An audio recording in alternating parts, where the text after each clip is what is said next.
আমি কি দিয়া বুঝাইতাম? আম পাতা, জাম পাতা, বড়ই পাতার কোনো অভাব নাই। কোন পাতা দিয়া বড়ই, কোন পাতা দিয়া গরম জল করে না। বড়ই পাতার পানি দিয়া কেন গরম জলটা করে? আম পাতা কি দোষ করলো? জাম পাতা কি দোষ করলো?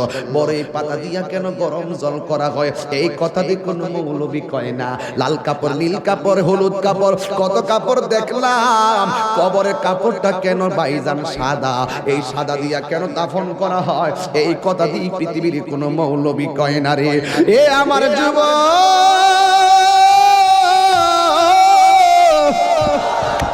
কি দিয়া বুঝাবো কবরটা কেমন ডেঞ্জারাস? কি দিয়া বুঝাবো মরণটা কত কঠিন? কি দিয়া বুঝাবো তাহিরের একটা দিন চলে যাওয়া মানে হলো আমার জীবন থেকে চিরদিনের জন্য দিনটা চলে গেছে।